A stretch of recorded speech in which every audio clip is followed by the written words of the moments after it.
Abril é considerado o mês de conscientização sobre o autismo, chamado também de Abril Azul.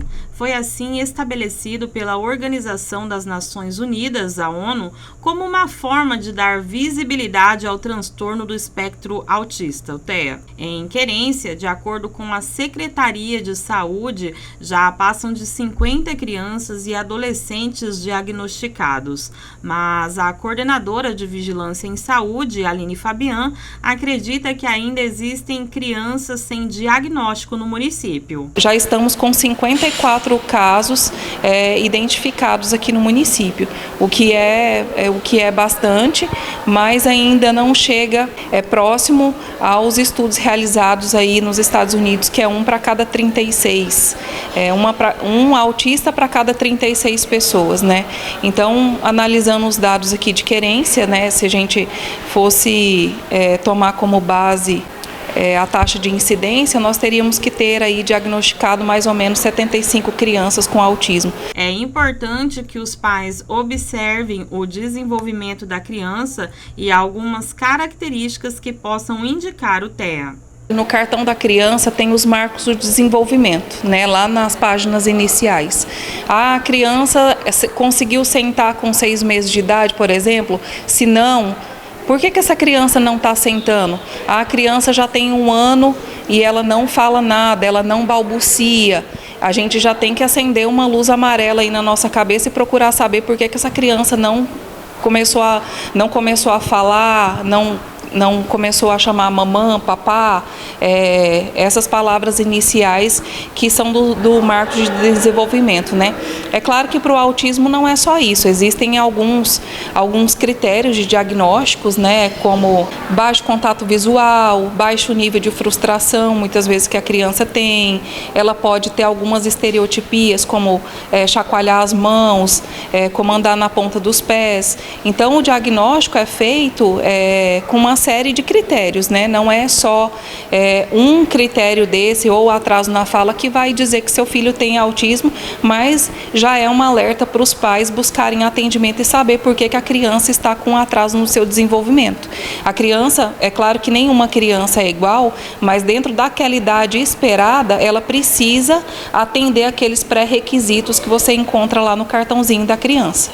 Aline, é importante também a gente ressaltar que o autismo ele é uma condição, ele não é considerado uma doença. Não, o autismo ele não é uma doença, ele é uma condição.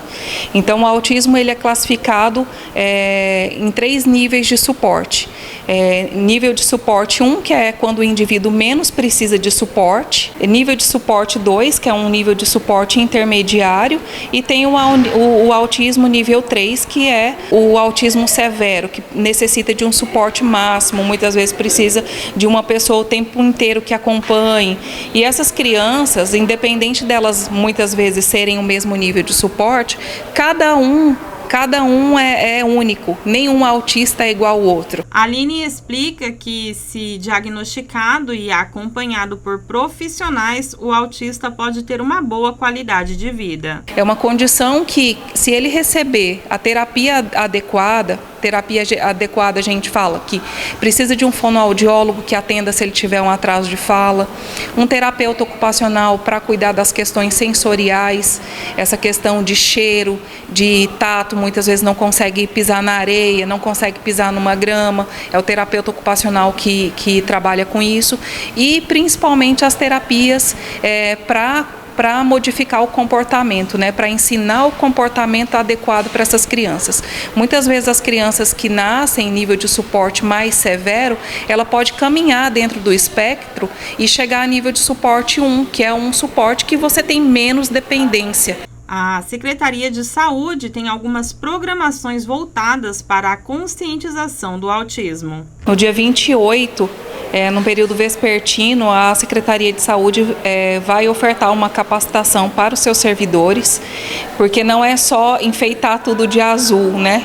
Não é só lembrar que existe um mês voltado para a conscientização do autismo, e sim a gente ter ações estratégicas, né, para poder atender essa população com qualidade.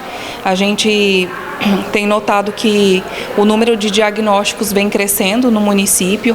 Isso é uma realidade, não porque moda, uma epidemia, mas porque as pessoas estão tomando conhecimento de que existe essa condição, estão buscando mais atendimentos aí para as crianças, o autismo severo, que necessita de um suporte máximo, muitas vezes precisa de uma pessoa o tempo inteiro que acompanhe.